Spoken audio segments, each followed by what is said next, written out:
for a brushable. But you're watching Everfree Network.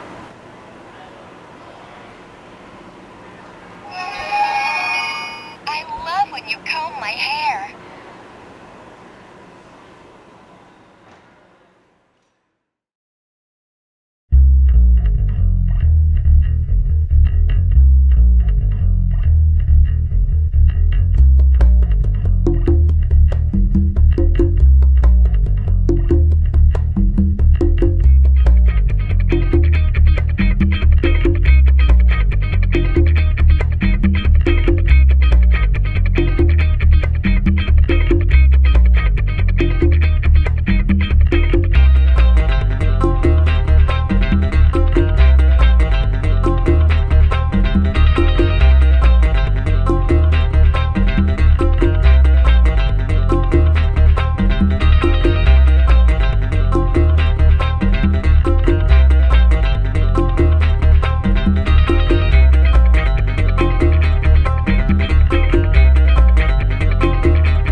Hey everybody, how you doing out there? It's your pal Dusty over here on the West Coast, San Jose, California, and it's a beautiful day here. I got out early, got out about 7 a.m., went to the gym, did about half an hour on the bike, did some push-ups, did some shuttle runs, did some weight training, because you know, me and Jax, we got a date. Come BronyCon, SummerSlam. Coming soon. But that's for later. It's for later here. But right now, I have for you a very prolific writer who has done many, many things on top of our beloved show, My Little Pony, Friendship is Magic. And I want to introduce to you Miss Cindy Morrow. Cindy. Hello. Hello. How are you doing? I'm doing great, thank you. Awesome. Thank you for joining us this evening. Oh, it's my pleasure. I'm excited to be here. Yeah, let's run down some of the stuff that you've done over the last decade, starting way back. I mean, way back. Let's just step in the Wayback Machine and go back to Cartoon Network. Oh, nice. Was it second to Disneyland on the greatest place on earth? Yes. So we got Powerpuff Girls, 8 episodes between 98 and 03, Dexter's Lab, 11 episodes between 01 and 03. Foster's Home for Imaginary Friends, 2 episodes there in 06 and 07. Grim Adventures of Billy and Mandy, one of my favorite shows, 1 episode in 2006. Chowder, which was extremely funny, 2 episodes there in 08. Marvelous Misadventures of Flapjack, which I watched a couple of times and really couldn't get, but that was just me. 1 episode in 09. Then Symbiotic Titan, never actually heard of that one before, an episode in 2011. I don't think I worked on that show. I don't think I actually worked on that show, but I Really? might have done some music for that show. I think, okay, that might have been a music thing on your IMDb. Yeah. And then Care Bears, Welcome to Care-a-Lot, which is the new Care Bears that came out last year. 4 episodes of that in 2012. Littlest Pet Shop, you did an episode of that in 2012. But our show, Littlest Pet Shop, or My Little Pony, My Little Pony, 10 episodes between 2010 and 2012, including Griffin the Brush Off, which is the intro of our favorite Gilda, who was Marika Hendricks, who was on the show last week. Gave us the Junior Speedsters chant. Winter Wrap Up, which gave us the Winter Wrap Up song, and everything that awesomeness that was Winter Wrap Up. The Showstoppers, which gave us the Cutie Mark Crusaders theme song. Yeah, that wonderful song that is. All Owls Well That Ends Well. And then Sisterhood Social, which brings all the girls together. Family Appreciation Day, which was the founding of Ponyville, so it got lots of history there, which was really interesting to me. Love that piece. And then, of course, Read It and Weep, which is the introduction of Daring Do. Not even done yet. Hurricane Fluttershy, which brought us dealing with bullying issues. One Bad Apple, which was the introduction of Babseed, and a little bit more on the bullying issue. And Apple Family Reunion, which gave us lots of intros of new characters. Plus, we got Applejack finally got a song. So, lots of history through your pen, or your tablet, or your laptop, as it were, coming to us. So, let's get to the questions that we've come up with right here. I got a big list. Go for it. Okay, here we go. Many of your episodes are all about pony social traditions. Look at Sister Hoof Social, Family Appreciation Day, Hurricane Fluttershy, Winter Wrap Up, and Apple Family Reunion. All go deep into the pony culture. As the pony sociologist, as it were, what do you see as the greatest influences on pony society that make them come together so well? What was that last part? What do you see? What do you see as the greatest influences on ponies society that make them come together so well? What is it with pony society that makes everybody gel so well? What do you think? Wow. We're going deep here. Gosh, I know it is really deep, really deep. Wow, you really hit me. I got a writer in the house here, so you know he goes deep. Well, I'd like to think that the characters are going through a lot of changes. They're technically adolescent, right? They're young ponies, and they're progressing through life. And I think that they're all going through such big changes that's what kind of brings them together. And I don't know if that really answers your question.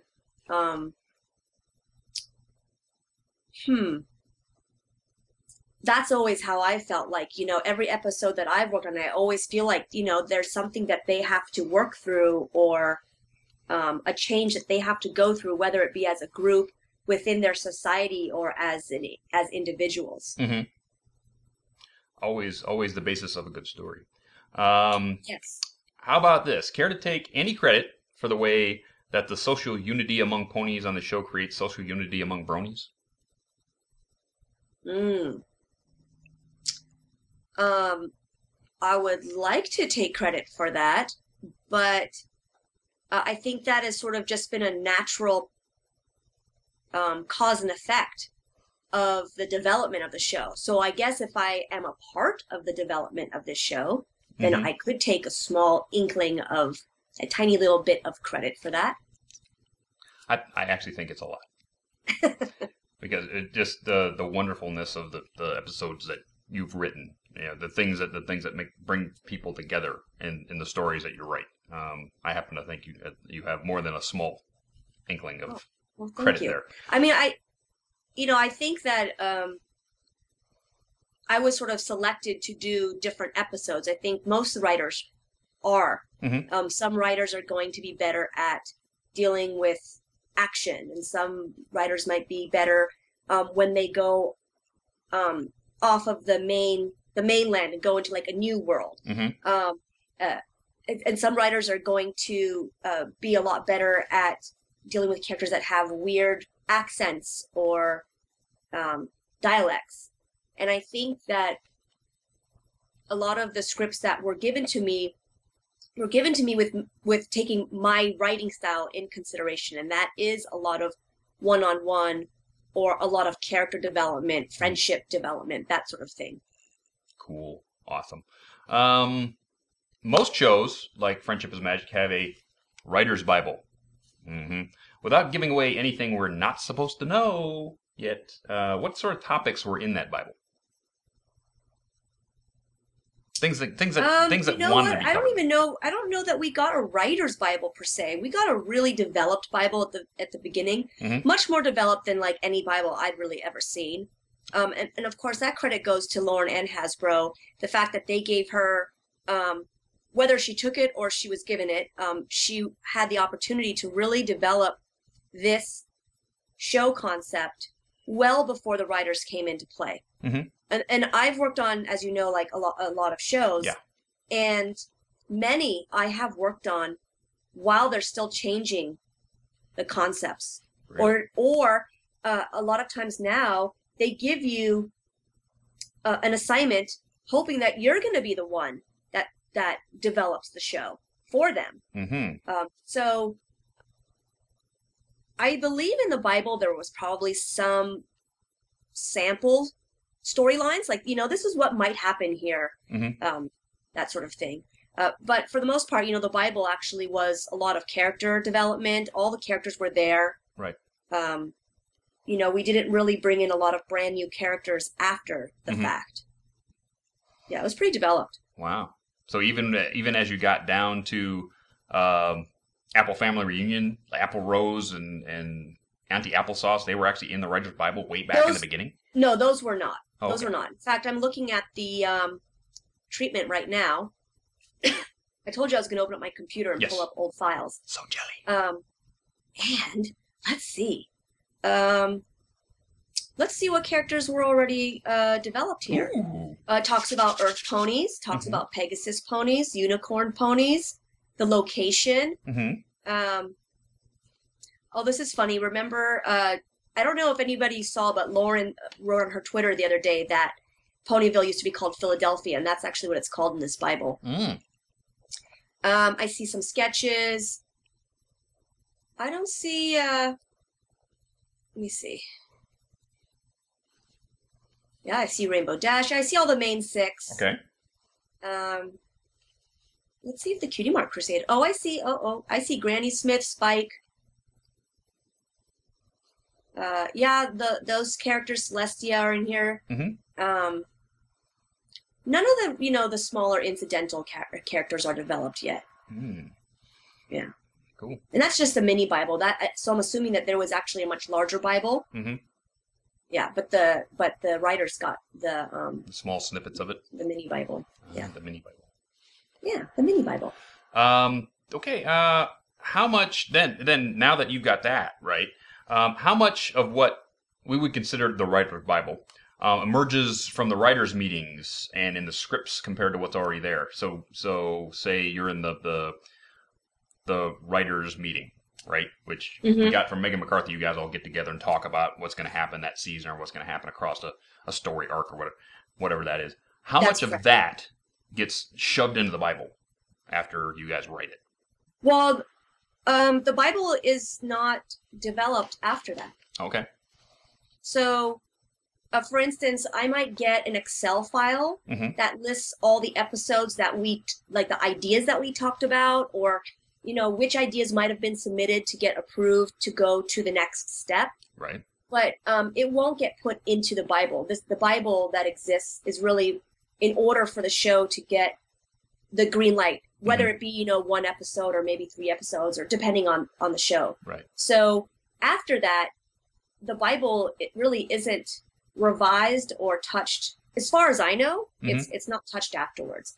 So yeah, so like I have a file here that somebody, sent to me,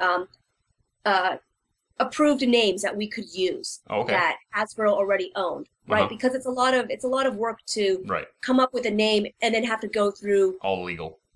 Exactly. So, I have a file here that says, oh, here are the names that you can use if you want.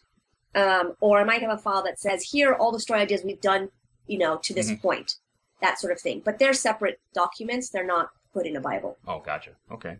Sort of keeping everybody up to date on what's actually gone on in the series. So you don't double do an episode or have some other character named twice.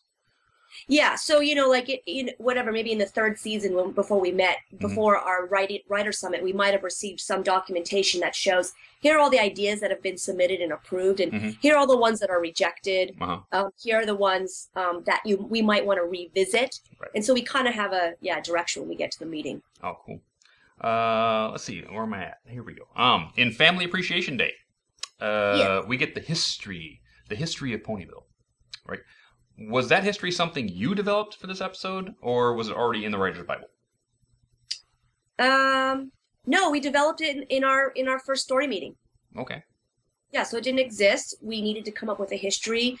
In fact, most likely, and it's been a while, so I'm trying to remember, but probably we decided at the story meeting that we should make this about Granny Smith and her history, and that's what makes her so interesting. It's possible that we didn't even really have that concept in place when we first visited this storyline.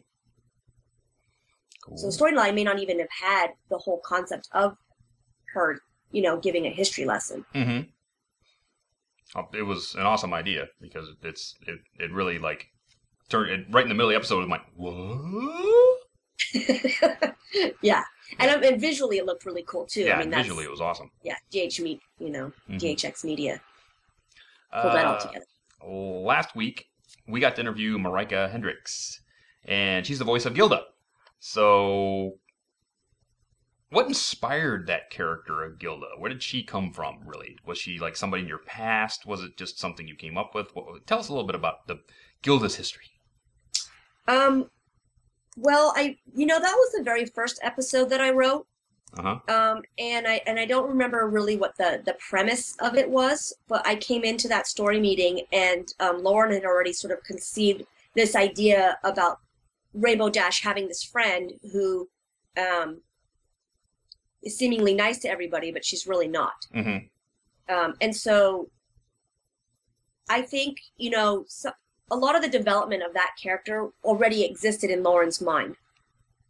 And I don't even know how many ideas they had approved by that point either. That was just the one that I got. And so I came to the story meeting, we talked about it. Mm-hmm. In terms of like her language, I think that Rob and Lauren saw her as sort of more of a contemporary character, wanted her dialect to be a little more current. Mm-hmm. And so I don't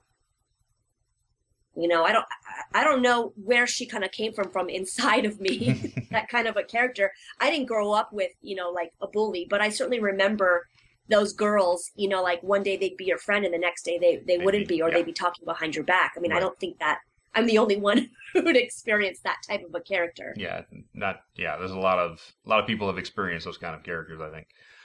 Yeah.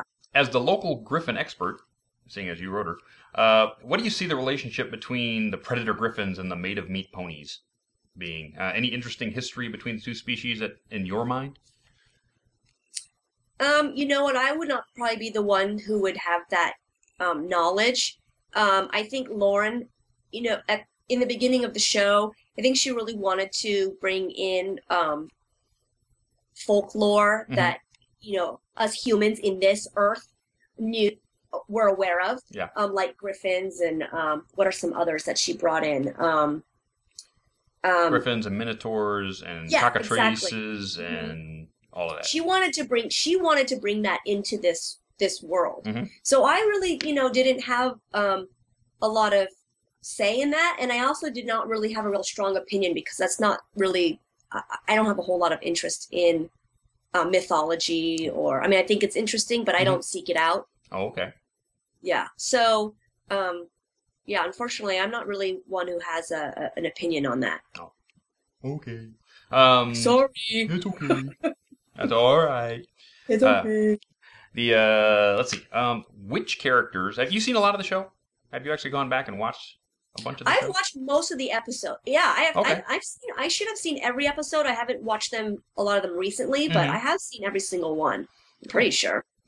Then this question you can actually answer. What characters do you wish would get more attention from both the fans and the producers in the show?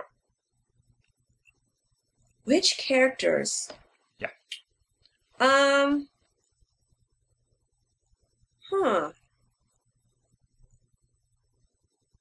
Well, I don't know.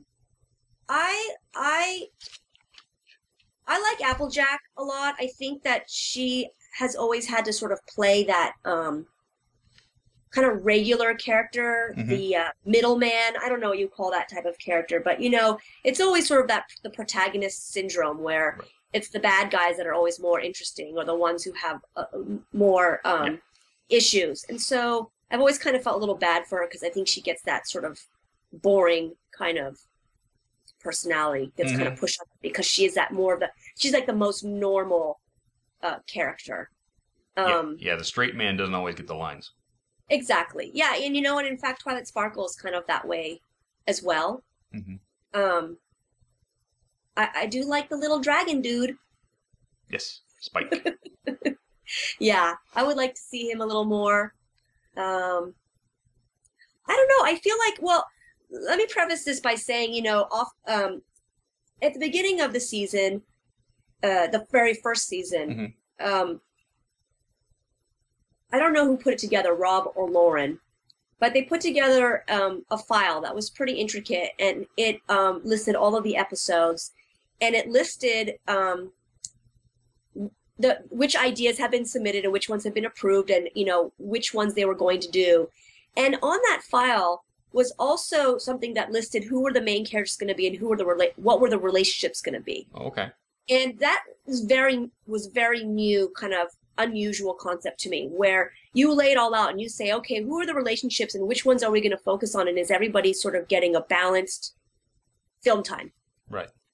And so I feel like, and I'm sure it was done in the later seasons, I just don't recall it, but I remember seeing that file and thinking, wow, that's really cool that they actually thought, okay, you know what, we haven't had a rarity episode, let's have a rarity episode, or let's have an episode where we're going to focus on the friendship dynamics between Rainbow Dash and Twilight Sparkle. Yeah, it's kind of cool. Yeah, that is awesome. Let me get my next slide. Yes, that one. In the song "Art of the Dress." Okay. No. Art of the Dress. Which one is that? Art of the Dress is the musically inspired by putting it together, the Stephen Sondheim musical. Okay, yes. Yeah, that one. Did you and Daniel have that in mind when you wrote the script and the lyrics? Wait a second. Hold on. I'm getting confused because a lot of the names are changed. What's the script? The script would be, that one was Dress for Success. Okay, I didn't write that one. That's why I was confused. According to my notes. Let me look. I might have if it was named something else before I wrote it. I don't think I wrote Maybe. Well, you know what? Bad question, Caradwin. God, get the writers right. I'm telling you. You can't expect us to remember what we did. It might be my fault, too, for not checking the questions. Okay. It's all right. Moving on. God, you had me confused. I'm like, where did I write something? Moving on. Shoot. Okay. Let's see. Okay, here's a different iconic episode that you wrote. Read It and Weep. We know you wrote that one. So, yes, I did. Which gave us Daring Do, one of my favorite characters. And really developed Rainbow Dash as a character in that whole episode. Putting on your executory's hat, what do you think? Do you think that Daring Do could sustain her own series and her own line of merchandise? Do you think she should do it?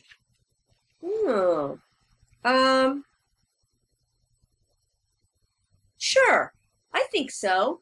I don't think it would ever happen. I remember when I was at Equestria LA last year, I think that there were some bronies, right, who had started sort of like a whole world of Daring Do and were making her own stories. And I kind of, unfortunately, I sort of make it a practice not to read fan stuff because it could lead to unintended, unethical practices on my part, and I just don't trust myself to not, my brain to not, go in that direction. So,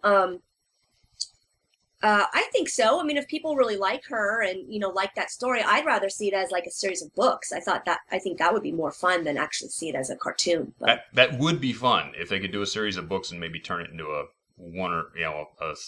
12 episode cartoon series for one season or something like that.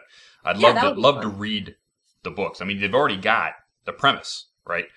I have all the books in the series, and you see this big shelf full of books, right? Right. And they've already gotten 2 titles, ready to go. All I have to do is write the books and then keep going forward. And I would love to see it myself because I do enjoy reading. I do enjoy reading a lot. So I'm sort of waiting for Hasbro to get off the schneid and give us a Daring Do novel because I would buy it. I would give it away on this program. So I would love it. Yeah, I'm wondering what kind of reading products Hasbro has put out. I haven't really looked. I mean, I know that they have some picture books and whatnot. They're doing a book series of they're bringing the Sea Ponies back in a book series. Okay. And the girls go to the Sea Ponies and do something. I don't know. That's coming up. But I would love to see Daring Do. That would be awesome. Yeah. Me too. I vote for that. I vote for that. Hasbro, get on it. You not only are you a writer, you've done a bit of storyboarding in your history, right? Storyboarding was actually my original animation career. Well, there we go. What's it like to be downstream of the script compared to where you are now? What's the difference? How do you feel like you had more power as a storyboarder than a writer, or you have more power as a writer? Well, as a storyboard artist on the shows that I worked on, there were no scripts. So we actually came up with the stories, we wrote our dialogue, we drew our pictures.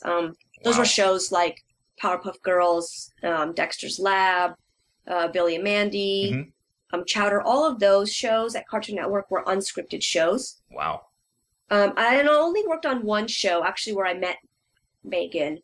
She was a writer on Class of 3000, which was a kind of a short-lived show at Cartoon Network starring Andre 3000. And I storyboarded on that, so I went off script on that one. But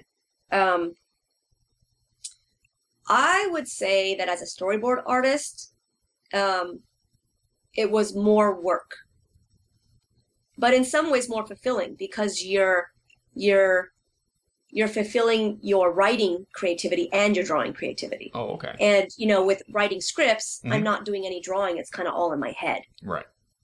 But it is technically, logistically, an easier job. Wow. So being that you have that background, right? Have you written a script and then sort of sent in thumbnails and say, this is what I was thinking? No. The most I would have done is, if I really am very specific about something, I'll put a lot of camera direction in it. Oh, okay. But I still won't. Storyboard artists are amazing artists for a reason. So you have to sort of allow them to do their job too. Writing to me is really just one facet of the production, and then you let other people do their job. Yes. So I don't really want to be a micromanager, and I think it would be kind of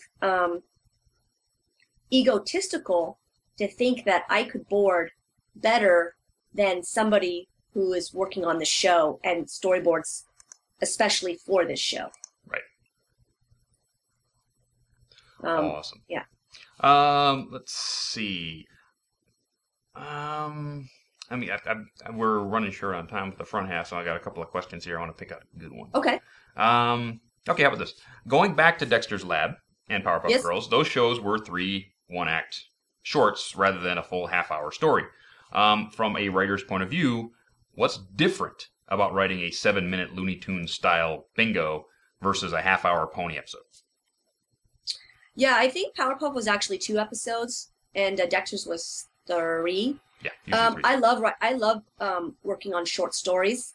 I think that you can't. I mean, they are totally different. When you're working on a 7-minute story or storyboarding or writing, it's much simpler. You don't go as deep. It's more about the funny, the jokes. You can still tell a good story, but you're really not going to have a huge amount of character development, and you're definitely not going to have a lot of development in a society. Like Ponyville, for instance. Right. Powerpuff was kind of in between, right? We kind of got to know about their world, but it was still not very, not a lot of depth there in that world. So it's just very different.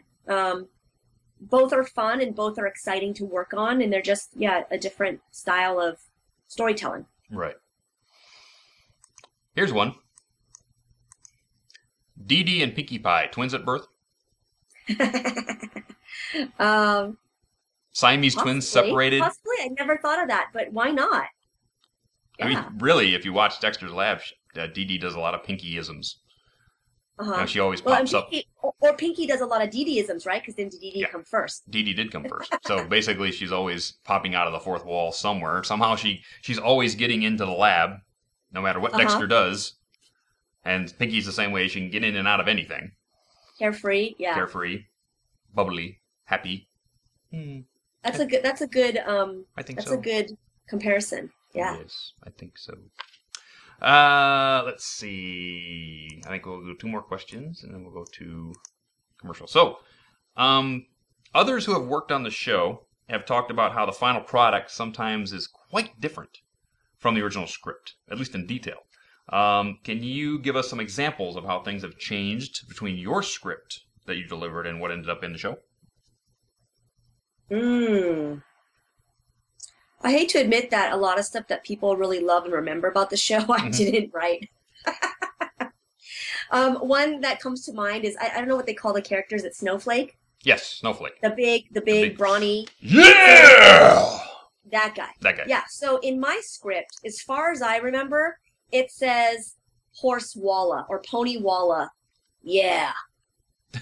And then when the show came out, that awesome dude was in the cartoon saying, yeah. So, stuff does get changed. Things get cut out. Oftentimes, the process is like a 9-month process. By the time I write the script, it comes out. Sometimes I don't remember, to be honest with you. Yeah. Go back into your notebook and go, where was that file? What did I actually write? Wow. Yeah. Yeah. I don't worry about it too much, though. It's usually better. It's not worse. Oh, good. As long as it's better. Yeah. And trust me, it's always been awesome. So I don't think we've had a bad episode. Really, in a 3-year run, there hasn't been really a stinker episode. And that's good. That's really weird. I mean, normally in a 3-year run, you get a series that has at least one stinker episode. But I haven't. Well, I do think that there are people out there, obviously who like episodes and don't like episodes. Yeah. But you can't make everybody happy. I'll admit there are some that I like more than others, but there's nothing that I really hate. Right? No. Well, that's good. Quote unquote. Whew. There's no episode that I hate, so it's sort of like weird having a 3-year run, not having one that you at least. Oh, that kind of stunk. They really mailed that one in. Blah blah blah. So I think we're on a good uptick. Yeah, that's excellent. Yeah. Let's see. How about this? Seeing as you have this list of rejected ideas and approved ideas, how about you give us like one rejected idea? I actually don't know if they've been rejected or not. Oh. So Let me see. I did have this one file. But I don't know if it I would have to find where did I see that file? Hold on. Holding. Oh, here we go. Let's see if any were rejected because I don't remember if they were made later. Let's see. How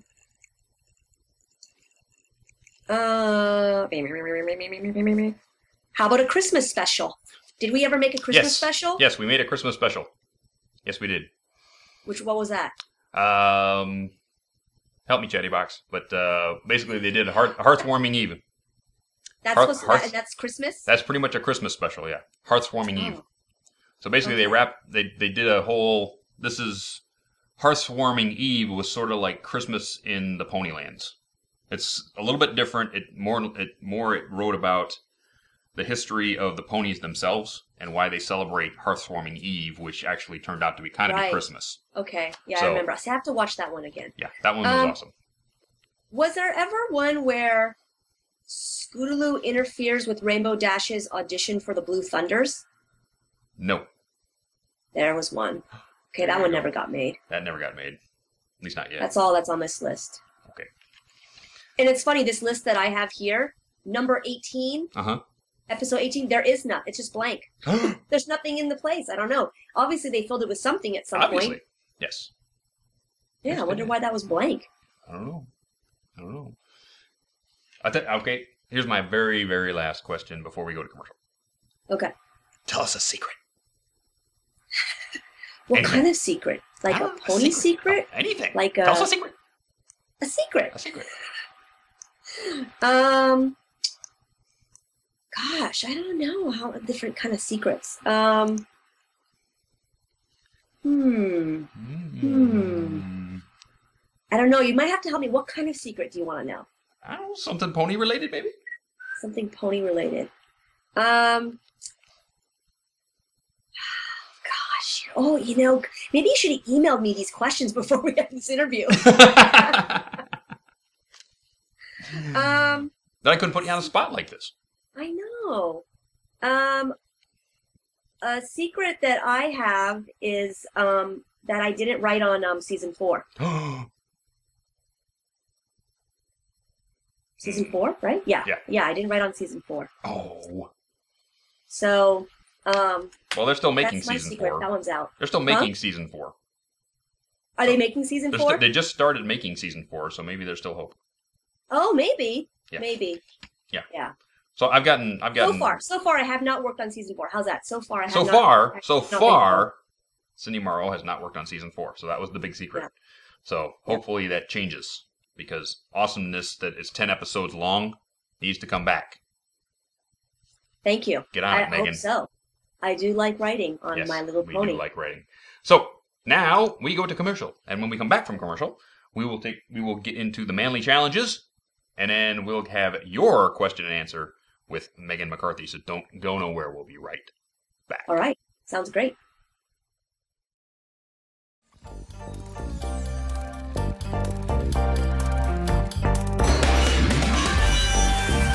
Since the beginning of time, the elite of Equestria have longed for pony fashions that truly express the essence of their very souls. Patiently waiting decades, no, centuries, for the perfect pony gown. Today, at long last, Equestria, your wait is over. Let's hear it for the breathtaking designs of Ponyville's own Rarity!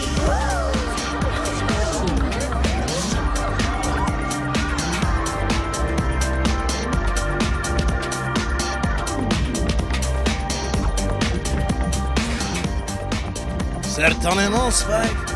All your ponies, be sure to visit the shop in Ponyville. For the rest of us, be sure to pick up the t-shirts, the bags, and even the posters from willowfind.com. That's right, willowfind.com for all your pony needs.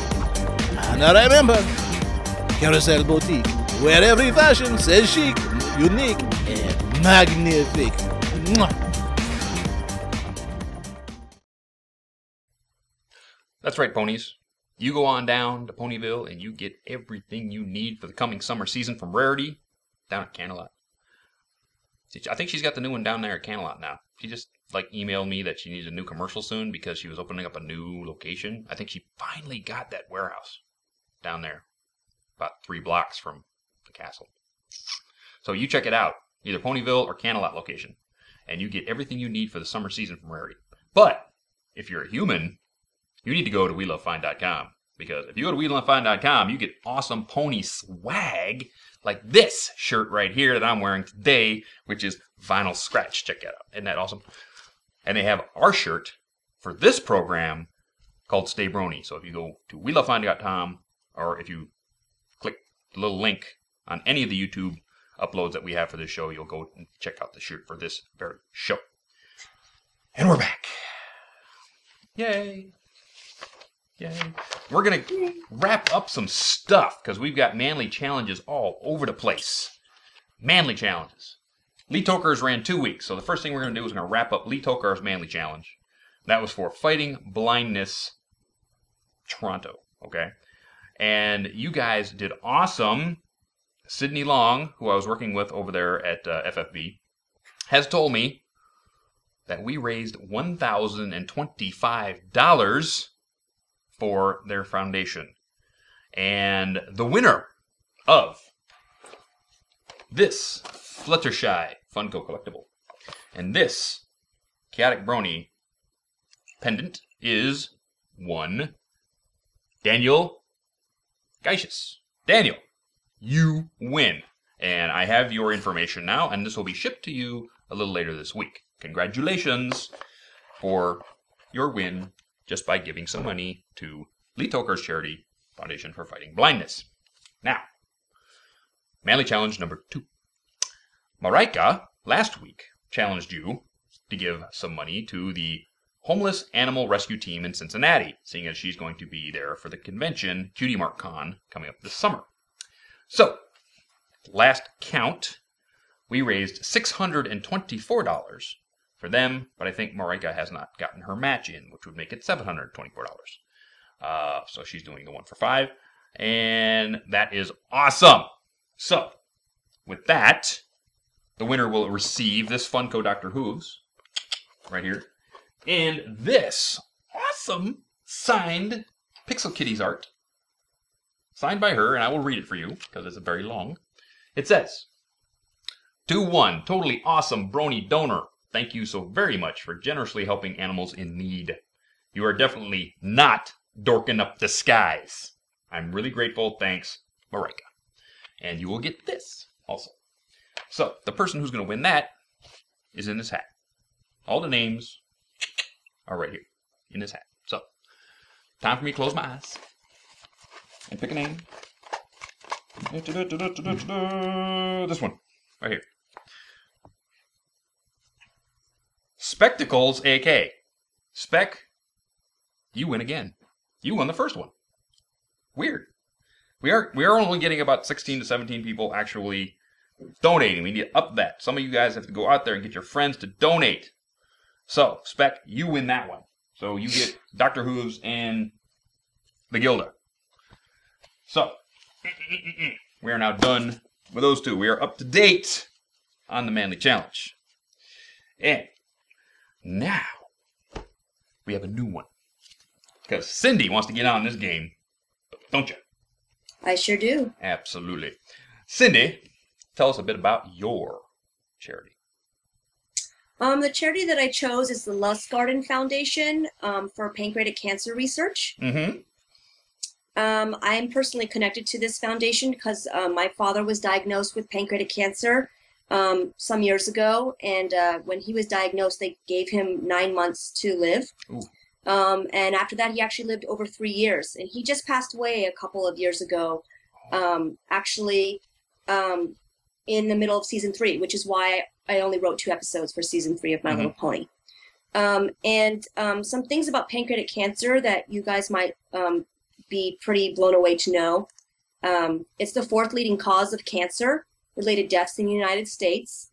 94% of pancreatic cancer patients will die within 5 years of diagnosis.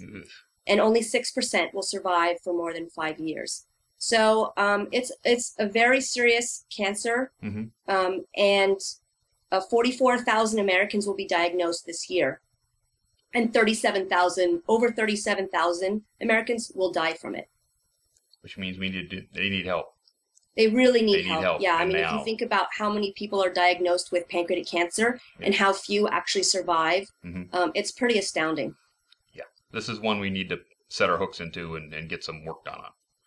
And pancreatic cancer affects, everybody, kids to elderly people, everyone up. So we need to get on that one. So the giveaway for that is going to be everybody's favorite mail mirror, a Derpy, Funko Derpy. Oh, nice! Yes, Funko Derpy. So I found some more at my local Hot Topic, so I picked up a Funko Derpy for this. And also, something that they were giving away is the We Love Fine Papercraft, which was given away. So you'll get one of those. And we're not done yet. You'll get the Brony Trucker hat. So, the Brony Trucker hat. Now that is for if we don't break $500. You'll get all of this stuff. Okay? Now, if we do break $500, I got to come up with something because I'm sort of out of prizes. But, Cindy. Yes. I've got a question for you. Yes. Would you happen to have any scripts laying around? I do.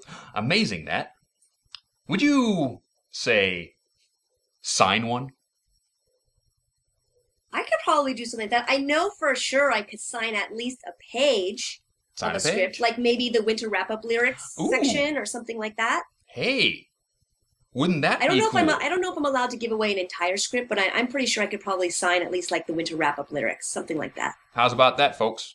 If we break $500, we'll get a signed copy from Cindy Morrow herself of the winter wrap-up lyrics. How's that? Would that be good? Maybe, you know what? Let's up that a little bit. How about signing a page from Read It and Weep? Would love to. I'll do that as well. You get, not only do you get the winter wrap-up lyrics, but you'll get a page from Read It and Weep signed by Cindy Morrow if we break $500. So if you go to manliestbrony.com after the show and click on the link, you'll be able to get to firstgiving.com and be able to give your money to this wonderful charity. And make sure, if you aren't registered already, register on their site and on our site, manliestbrony.com, with the same name, so we know who you are to put you in the drawing for the prizes. Okay? So All the instructions are on manliestbrony.com, so go check it out. And with that, it's time to bring our lovable Screwball back to the program. Screwy! How's it going? Where are you, buddy? Can you still hear me? Yeah, I can hear you. Oh, I can hear you. Absolutely. There we go. There he is. I just realized my mic wasn't pointing at me. That's my Screwball. Oh. Screwball, it normally works when you point the mic at yourself. Yes, I know. I'm just out of it. It's dark in my room right now, so I'm it's kind of hard to see. There's this thing called light. Usually it's the switch on the wall. I like the dark though. I'm a nocturnal kind of pony. I love my Screwball. So we got in a lot of questions. And I've been on the clock working like crazy, gathering them all up. So if you guys are ready, I'm totally up for reading. I'm ready. Absolutely. Yeah. So this one, first one is from, hope I said this name right, Ekanara, or something like that. To Cindy, have you ever ran an episode or episode outline where you first came up with a moral you wanted to address, then wrote a story around it afterwards in order to convey the message?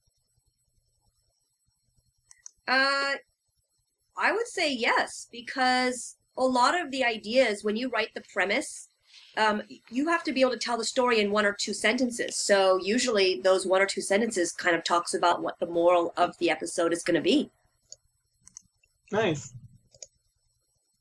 That's straightforward. So the answer is yes. Definitely. Yes. That's awesome. So this one is from Imperious. A question for Cindy. Out of all the shows that you've worked on, which has been your favorite? Of all the shows that I've worked on, wow. I want to say My Little Pony is right up there, but I may have to say Powerpuff Girls just because it was the first show that I ever worked on, and it was happening during a time when the industry was just booming and everybody was just so excited and happy, and Cartoon Network was brand new, and it was just so much going on. I'm almost going to have to say maybe it's a tie.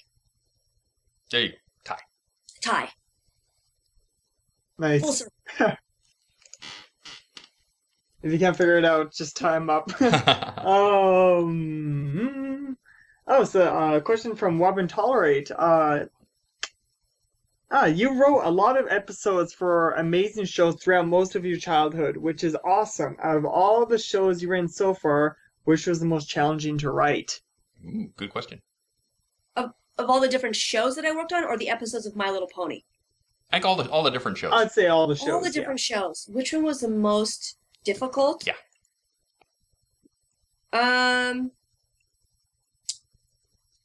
Oh gosh, I don't know. Probably Flapjack. And you only wrote one of those. Yeah, that's kind of why. Was it the characters were hard to write for, or was the show's director hard to write for, or was it? Well, when you're a freelance writer, or even if it's actually even harder when you're a freelance storyboard artist, because you're coming into a show that's already been worked on. They've got a team, they've got a groove, and you're sort of like this outsider that just comes in and gets one chance to do something that they like. Okay. So it's actually really difficult to do that, to freelance just a single storyboard. So on many levels, it was kind of difficult. I'll just leave it at that. Just leave it at that. Yeah. So this one is from Gavin Japp. Question for you, Cindy. Who was your childhood hero? My childhood hero. Anybody or cartoon? Cartoon-wise, anybody? Cartoon, well, super, anything. I guess it's really going to be cartoons, isn't it? I loved Super Friends. Oh yeah. Loved Super Friends. Okay, hey, Cindy. Yes. Shape of a gorilla. Form of an ice bucket. Ah, there you go. There you go. Bro right there. Boom. I actually also really liked Thundercats, and I loved Dungeons and Dragons. So those are like all kind of like group heroes. And I see sort of, like a theme. I guess I always liked teams, not necessarily one character. Right. So team shows like Voltron and Battle of Planets and all of those. Yeah, I liked a lot of those shows. He-Man I even liked too, although I guess he was a single, but... Well, he had his team. He had Orko, and he had Man-at-Arms, and he had, he's sort of like a team. Yeah, but Super Friends was big. Yeah, big Super Friends was huge.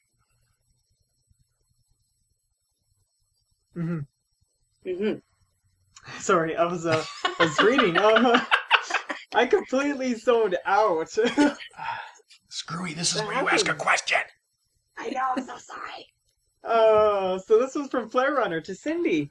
What was your writing? Was your writing style different for writing each episode, like Winter Wrap Up to One Bad Apple? I would say probably if there was any differences, it's just getting better at it. Learning more about the characters and having a better sense of who they are. And definitely reading other writers' scripts along the way is inspirational and helpful. So hopefully they improved over time. Oh, I think I'm not sure. I'm not too sure what it's like. I've been loving a lot of different episodes that you've done from the past to most recent. My most favorite being Family Appreciation Day. That one is mind-blowing for me. Oh, really cool. is. Cool. Awesome. I kind of tear up every time it gets to the story of Ponyville. That always makes me tear up all the time. Oh, I love that. I love that. And I just like to say thank you very much for that. Well, thank you guys for being such big fans. So this one is from Laurent. Simple question. Favorite pony? Rainbow Dash. Bingo. That's mine's Fluttershy. Dusty, tell her yours. Surely, Rainbow Dash is a close second. Oh, except for Rainbow Dash rides on my Rainbow Dash cider glass. So. That's right. That's what,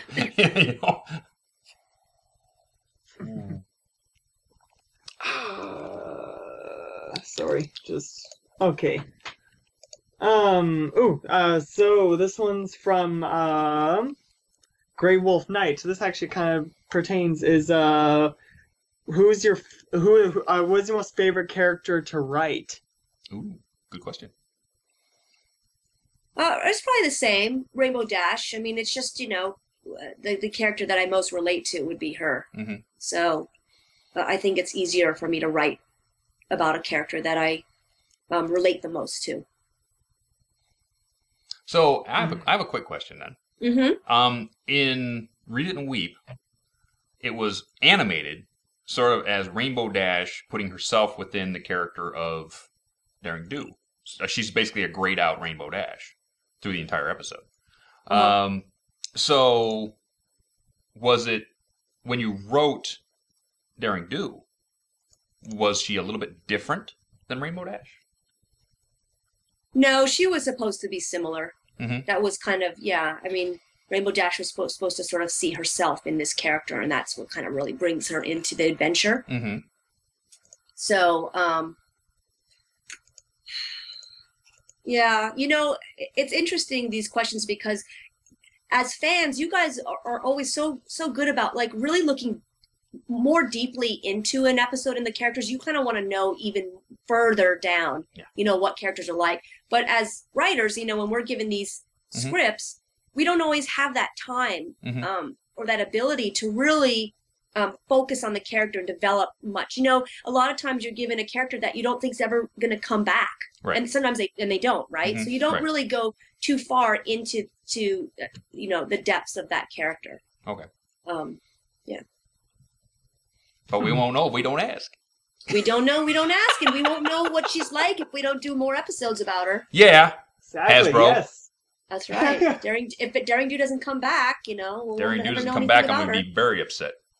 And like you said, if there can't be an episode, there needs to be books. Yes. I'd love to see like sort of an Indiana Jones style-esque daring do, going on I think these it'd be, yeah. amazing adventures. Oh my goodness, I'd be sold. I'd buy all of them. Yep. Yeah, I'll have why everyone not, in the right? series. Get on it, Hasbro. absolutely. Hurry up. Also, I'd just like to point out that Brony just likes to. There's a Brony by the name of Coffee Brony. He was wondering if maybe we could wish him a happy birthday. Absolutely. Absolutely, Coffee. Happy birthday to you, my boy. Happy birthday. Yes. Happy birthday, Coffee Brony. Yes. Absolutely. Positively. How old are you turning, if I don't mind ask? I'm sure you'll get to it eventually. Yes. Next question. Yeah, I'll go on for the next one while we wait. Oh, no, there's this question. This is from WolfX1120. New Lunar Republic or Celestial Empire? Celestial Empire. I don't know. What is this? Really? So you're for the monarchy. You're for Celestia holding us down, holding down the ponies. I just picked the one that sounded like it sounded good. I don't know. Okay. Was that a bad pick? Was I supposed to pick? What was it? What was the first one? The Lunar Republic. We're Yeah, that Lunar one. Republic. That Oh, one, what, Lunar really? Republic. Yes. There you go. We bring another one to our cause. We converted another. Woo! Converted another to the cause. All right. Oh, by the way, Coffee's turning 19 turned 19 years of age. 19. Awesome. Oh, 19. 2 more years and you're legal in the States. Yep. I I grew up close enough to Canada. As soon as I turned 18 and grew a mustache, I was fine. Oh. Yeah. I drove to Sarnia to drink. Don't tell my parents. No, I'll never. I think I just did. Next thing you know, they're watching the episode or something. My mom watches, so there you go. So this one sec. Oh, here we go. Alright. So this one's from Subtle Wind. For Cindy, how long does it generally take to write an episode? Good question. The schedule, the actual schedule, that's put forth is typically, I think, 5 to 7 weeks, something like that, for a 22-minute. But that's obviously not how long it takes to write one, because you have to, write your outlines. You have to send in, you have to get notes on that. You have to write a script. You get revisions on that. You have to do a second script. So from beginning to end, I think it's like 7 weeks. Okay. Yeah. So on a good day, you could have the entire outline done in a day. And then, Yes. and then sent that in, and it'd take them a week to get it back to you. Exactly. Yeah. I And mean, then make your think revisions. A 22-minute script, probably a good week. Okay. But I'm usually given more time, and that way, I have some more time to think about it. Or a lot of times I want to do research before I start, so I actually won't start writing, actually writing. Yeah. But, the amount of time that my fingers are touching the keyboards, a week is a good amount of time. Maybe a little longer. Okay. Do you ever get hit by that writer's block? Yeah, that's how I gained 15 pounds. And then I had to take that off last year. Curse you, writer's block. Oh, man. When in doubt, take a break, eat something. Yeah. Yeah. You know what? To be honest with you, whenever I really have writer's block, it's because there's a problem with the story. Oh. There's some holes, things don't make sense. I'm not really buying a character's motives, that sort of thing. The moral is kind of weak. Wishy-washy. Wishy-washy. That sort of stuff. That's what really makes, a writer's block for me. That has never come across my mind before. I like to type a lot, just out of nowhere, just like to type stories or something. And there was one that I've been so meaning to write on, and I just realized that's the reason why I haven't continued it. Why I have writer's block is because there's too many plot holes. Yeah. I get it. I get it now. I don't want to read it. Simplify. Simplify. Well, now I know what to do. Good. Oh. So this one is from Flare Cobra. To all. what storylines would you feel needs to be returned? Like, what's going on with Gilda? Or if Big Mac and Shirley have continued their friendship? And so on and so forth. Well, we sort of figured that one out. Yeah, we want Daring Do to come back, We want Daring Do to come back, for one. Yeah. We want Daring Do to come back. 2, we want the Wonderbolt, Rainbow Dash Wonderbolt's arc to continue. We want, we already know that Shirley and Big Mac went on a picnic during the season 3 finale. We already know that. We saw it in the background. So maybe that'll come back. We need 1 or maybe all 3 of the girls to get their cutie marks somehow. So it always comes up. that always comes up. It's got to come up. So, okay, we know how Ponyville was founded, right? We haven't seen anything, and we haven't seen Hide in Her Hair, Philadelphia, Las Pegasus. We've seen bits of Cloudsdale, right? Bits of Manhattan. We've seen bits of Manhattan, not much of it. So maybe Apple Bloom goes to Manhattan and visits Babseed and finds out how bad it really is for her. Right? Yeah, really, you could have so many story ideas. You have so many story ideas going on between what's going on. I mean, I could sit here and rattle them off about all these little plot holes that need to be filling. So,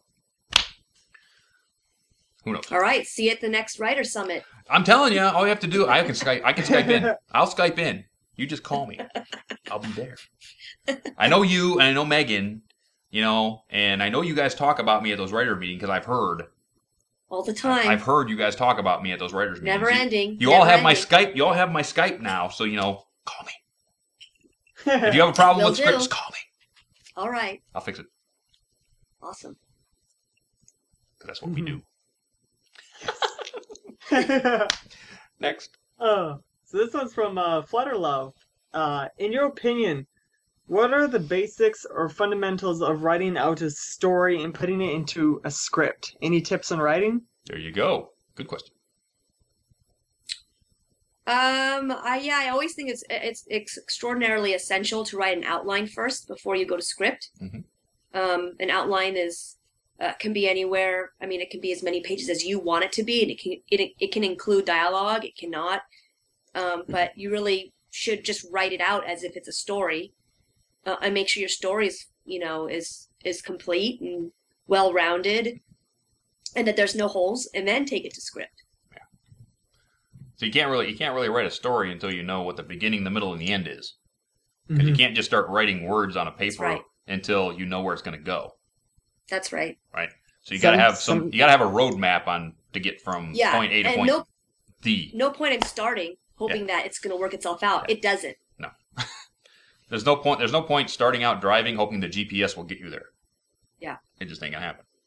So think of where you want your characters to end, right? And then work backwards.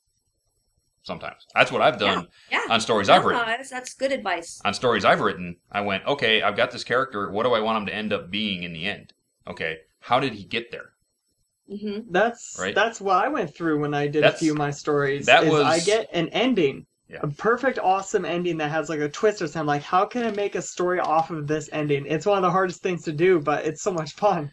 When I was doing comics in the mid-90s, and I was working as a bodyguard for Mercedes Lackey, the science fiction writer, that was the one piece of advice, the best piece of advice she gave me, was that figure out what the end is, and then work backwards. Because basically, if you take a character, she would actually write the lives of her characters from birth to death. This is what happened in their lives. And she'd throw all these characters for her story in a blender and say, okay, well, during this year, they did this, and this. And it basically wrote itself. Right. So that's... Well, yeah, and the more you know your characters, the more you know what it is that drives them, or what the kind of choices they're going to make. If your characters are not developed, it's going to be much, much harder. So... All right. What, another question? Another question? Yeah. Sorry. So this one's from Bot117. Question is, for all, what games do you like to play in your free time? Either video game, board game, any game? Pinball. I got 2 in the house. They're over there. I really like Scrabble. Scrabble's awesome. We actually we play role play around here. Yeah, I like poker, but I don't really play it too often. But I really do like card games. I really like Scrabble. I used to be a big video game fan. You know, after I've had kids, I just don't do it as much.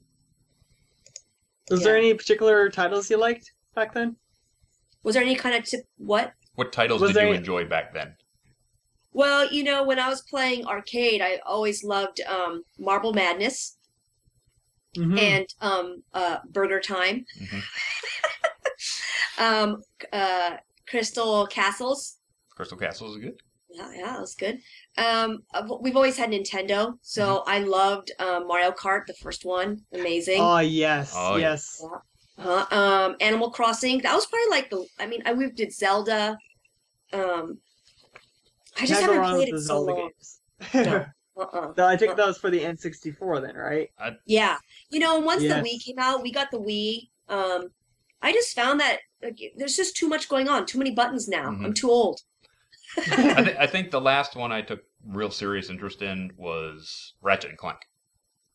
So the Ratchet and Clank series I did a lot with. I had it for the PSP. I had it for I had it for a lot of different platforms, and that was the last one I took. And seriously, because all of a sudden you had 15 million buttons to push to do anything, and I got really PO'd at it when I wanted to do something and it wouldn't, and I had to go look in the book. What did I have to do? I want a simple game. My kids don't even like to play those platforms anymore. They're all Minecraft, iTouch, apps. Yeah, none of that really. They don't even play their DSs anymore. Wow. Yeah. Minecraft really takes it away on you, that's for sure. My kid, he could play that all night long. I'm more of a console PC gamer. I can't play any of those apps or anything like that. My phone doesn't have any games in it. I can't play on the iPad. I can't do anything like that. I'm for the games that tell a great story that make me connected with it. That's my thing. Oh, nice. Nice. Yes. Yeah. So this one's from Zero Pony Lover. Were you ever into the earlier My Little Pony when you were younger? And if so, do you like the changes that have been made to this series? I was not a My Little Pony fan when I was young. I was kind of a tomboy, and I also didn't have a lot of toys. So I drew a lot. I read a lot of books. I used to play music, but I was never really into it. I knew it existed, and I think the designs, I really love the designs of them now. Yeah. Yeah, I haven't seen any of the old ones. I could care less about them. What about you, Dusty? I'm more for the modern. I didn't watch any of it back then. I just didn't. I didn't know anything about it until I got into G4, and then I started looking back at it. And oh my, they really fought against a demon? Really? When did that happen? It's like I was so ignored. I didn't even know that happened. What? Yep. Yeah, I did see that. Messed up. So this one is from James Justice. I love that. That was good. That was good. I always have to take that breath. Get ready. Question for all. What are you doing to prepare for winter wrap-up? You know what I'm doing for winter wrap-up next weekend? I'm going snowboarding.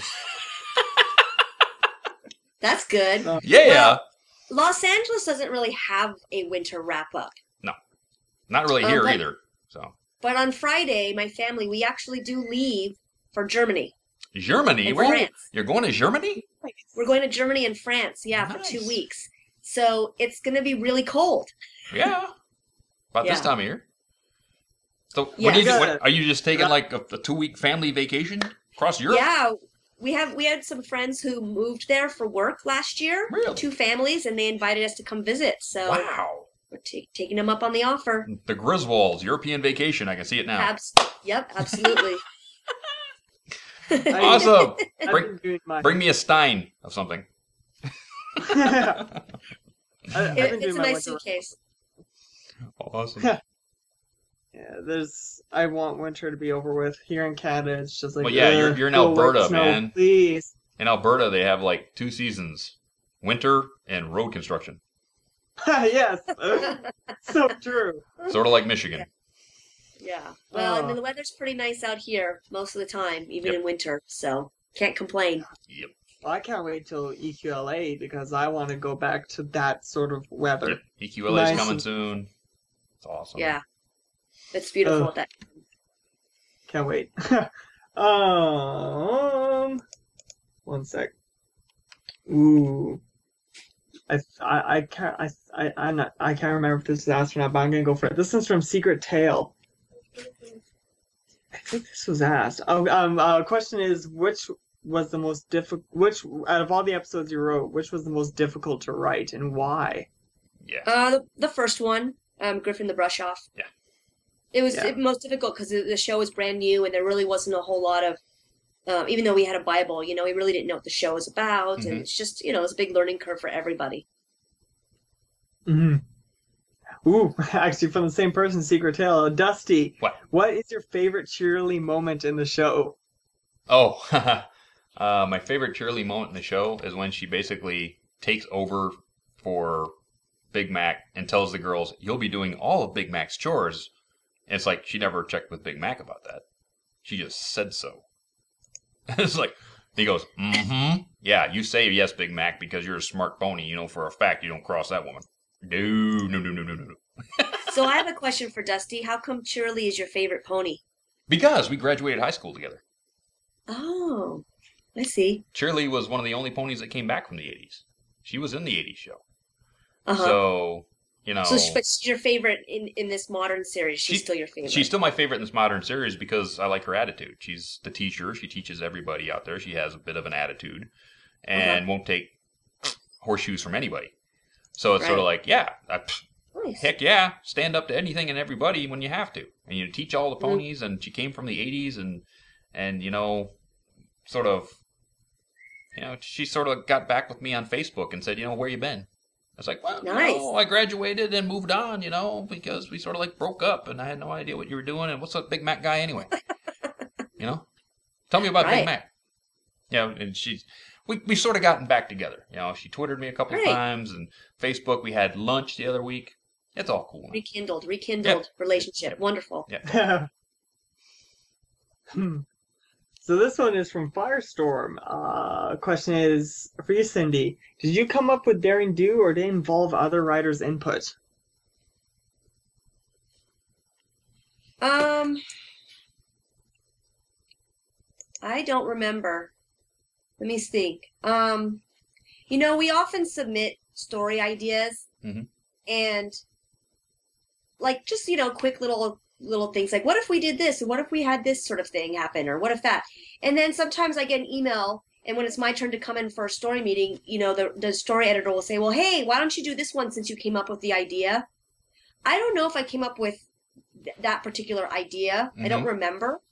But it was supposed to be, about Rainbow Dash having to read, and so she gets involved in this sort of adventure series. So that just didn't answer the question at all, but it's just because I don't remember. Well, it was a while ago. Yeah. Yeah, that's so this one is from Flare Runner. Question is, here's one. What is your favorite episode that you didn't write? Excuse me. One that I didn't write. Super Squeezy Cider something? Super Speedy Cider Squeezy 6000. That's a pretty good one. I like that one. How did we do that, Scurry? I don't know. I like so many of them. I like you, Dusty. I really like all of them. I think they're really fun to watch. I particularly like Mitch's writing. Oh yeah. I've read a lot of his scripts, and I just really like the timing that he has on his scripts, and it doesn't always come out in the final show per se, But I tend to kind of, I like his shows a lot. I like them all. What can I say? I like them all too. We had him on the program about a month ago, and it was great. He was actually babysitting his daughter, so he's walking her in the carriage while interviewing on his cell phone. Not surprised. Not surprising. He's a busy man. Yeah. He is. Yeah. Yeah. Next. Ooh. This one is from Dojorkan. Hope I said your name right. Dojorkan. Question for Cindy. When/how did you first become aware of the Brony fandom? The very first awareness that I had, Lauren emailed me a clip of young Russian men in a camping, like around a campfire, singing Winter Wrap Up on acoustic guitar. Oh, no way. That was my very first. She said, can you believe this? Get a load. They're singing your song in Russia. Yeah. That was the very first. That is cool. Yeah. I gotta I'm like, find wow, that. it made it to Russia already? It made it all the way to Russia? Yeah, the Russian Bronies are some of the best, fans out there. They do a lot of stuff with the show. Cool. Yeah. There's a lot of talent in this fandom. I love it. Oh, so this one is from Havoc. Question for Cindy. If you had the option of working on any show, animated or not, past or present, which would you like to work on and why? If I could work on any animated show, Any Or animated or non-animated. non. or Past or non-animated, present? that's a really hard. You know what? There's gotta I be- wish I had. there's a You know what? I have an answer for that. I was gonna say it's really, really difficult, but it's actually not. I really wish I had had an opportunity to storyboard on SpongeBob. Ah. Oh, yes. I just wish. That's I mean, I so know cool. it's still going on, but a lot of my buddies have worked on that show, and I don't know. I just wish. I wish I had an opportunity to do that. Cool. It's an amazing show. It's hilarious. Yeah, that I would have love- been pretty awesome. Yeah, I'd love to see that. I'd love to see what you can come up with. I would have to be storyboarding again. If I was Yeah. going to have that opportunity again. That's why I talk in the past tense, because Mhm. I don't think I'll really ever board again. Mm-hmm. So Ooh, this question actually kind of relates to the previous one. This one's from Draco for Mrs. Morrow. If you had the chance to work on a brand new video game IP, what story influences would you draw from the most to create your own new world? any kind of game, is that what they're saying? Like Yeah, if I could any work kind on of any game. kind of game? Any kind of game.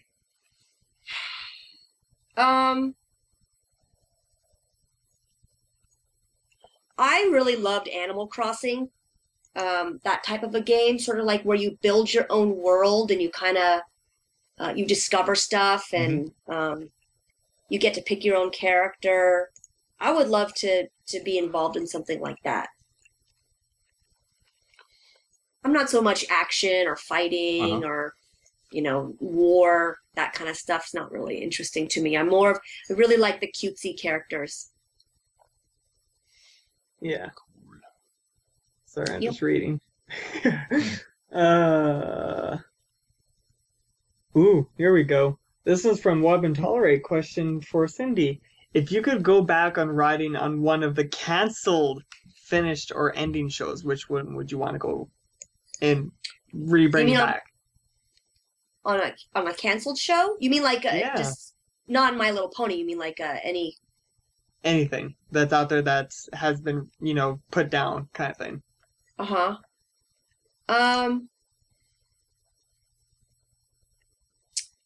Gosh, I don't know. I Probably was- try Dungeons and Dragons. I think a reboot of Dungeons and Dragons would be fun. Because I know that it's like nothing like the actual game, but Yeah. it was a really good cartoon. I Mhm. really liked it.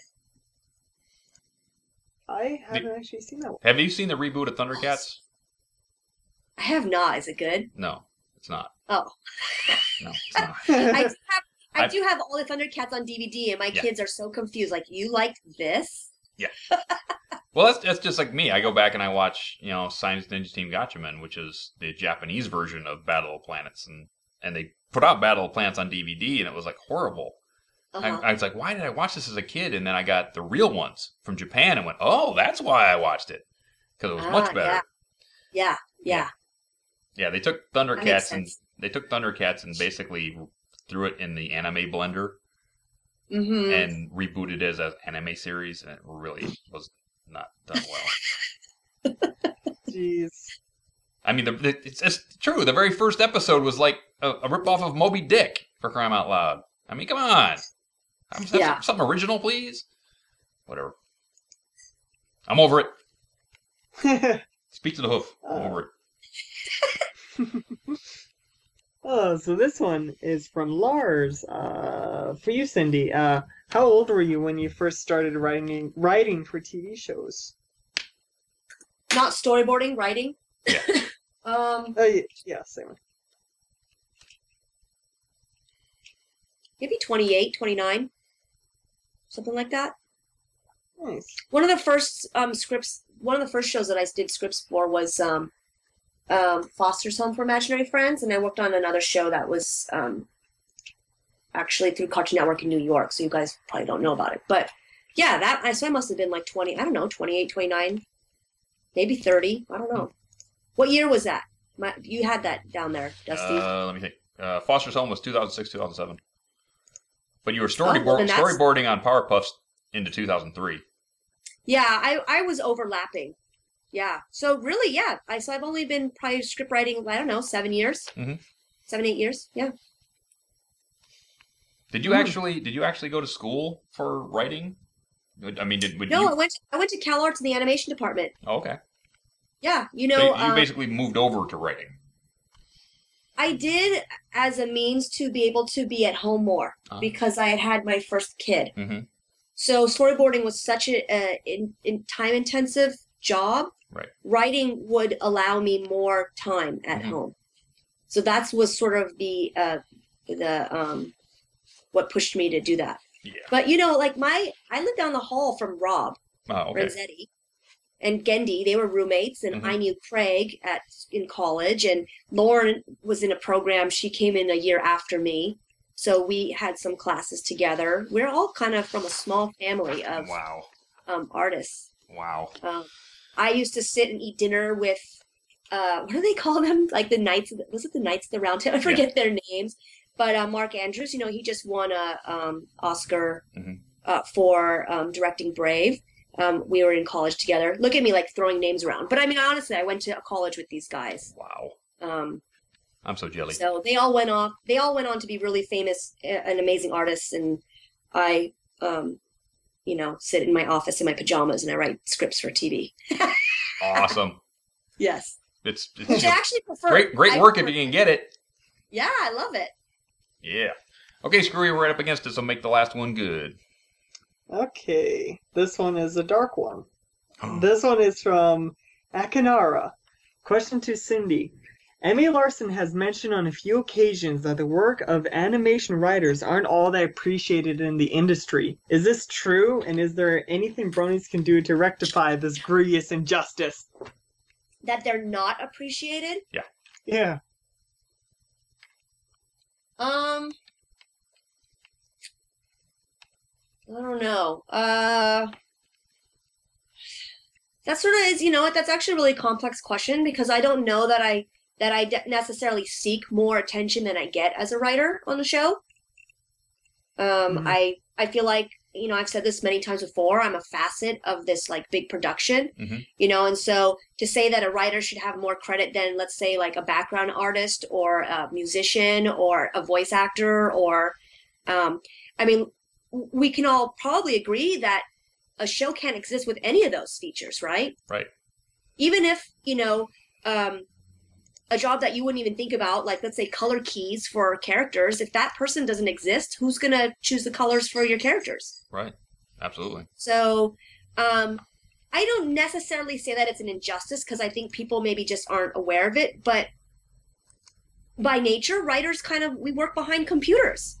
If I wanted to have more attention, I would have become an actor or maybe a voice actor or something. If I wanted, if I was a bigger personality, or if I wanted to seek more limelight, I might choose something where I'm going to be a lot more visually out there. Out there. And with that, we're up against the end of the show. So, I want to do a couple of things. One, I want to thank the Malaysian Brony Show for sending me this beautiful award as the Host's Choice Award for guest on their show last year. So, thank you very much, guys. Yes, sent that all the way from Malaysia. Came in today. Two, I want to read off the wonderful list of original, live, well, kind of live, or recorded, original content that you can have right here on Everfree Network. So the weekly callouts go like this. After this show, which is Mondays, Cutie Art Crusaders, where the CAC talk about all the best fan art that this fandom has to offer, is Tuesdays, 6 p.m. Pacific, 9 p.m. Eastern. Brony Clubhouse is Tuesdays, 7 p.m. Pacific, 10 p.m. Eastern, the recorded show with all the guys from the Brony Clubhouse, giving you all the detailed stuff that happens every week. Equestria Inquirer, the comedy news straight from the desk in Ponyville, is Wednesdays, 6 p.m. Pacific, 9 p.m. Eastern. Into the Spotlight with Osaka Jack, where Osaka gives a spotlight to some of those bronies doing really cool stuff that don't quite get the spotlight they deserve. And that is Wednesdays, 7 p.m. Pacific, 10 p.m. Eastern. Then Sketchy Sounds Live Songcast is Thursdays, 2 p.m. Pacific, 5 p.m. Eastern, where Sketchy will play you some live music on his acoustic guitar. Then the new show, Post My Video with Jay Haller and BVids. That is Thursdays, 5 p.m. Pacific, 8 p.m. Eastern. I need to catch that to find out what that show is about. I'm not really sure. Brony Breakdown with Saberspark and Paleo. Thursdays, 7 p.m. Pacific, 10 p.m. Eastern, where Saberspark and Paleo will break down everything that is cool going on in the Brony fandom this week. Lunar Republic Takeover on the radio side is the all request radio show, Fridays, 3 p.m. Pacific, 6 p.m. Eastern, and that is with Your Princess and Mine, Nightmare Moon, where she takes over.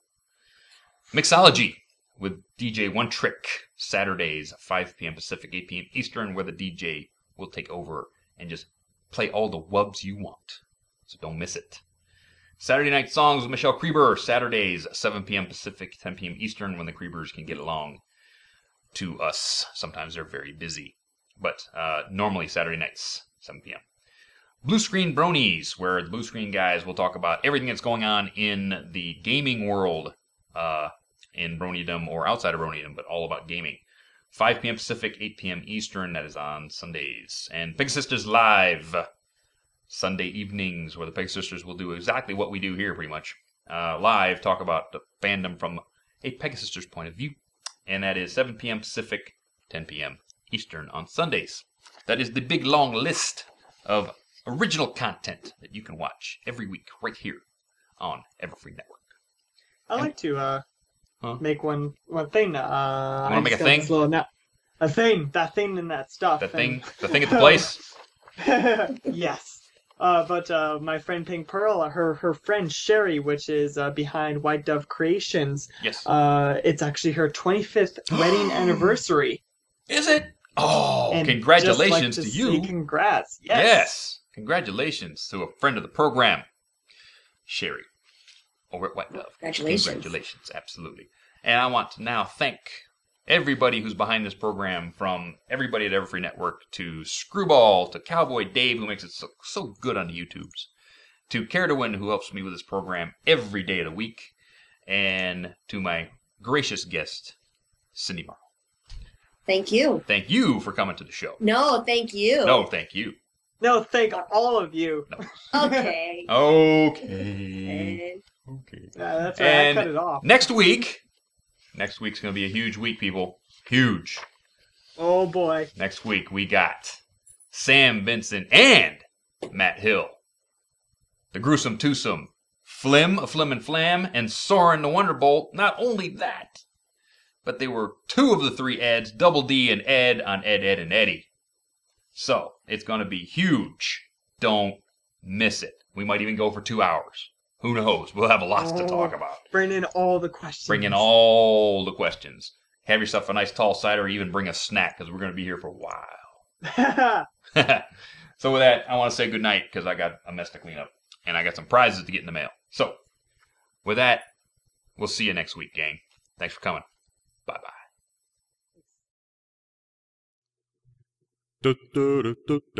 Good night, sweetheart. Well, it's time to go. Good night, sweetheart. Well, it's time to go. We hate to leave you, but we'll be back soon. Good night, sweetheart. Good night. Good night, sweetheart. Good night.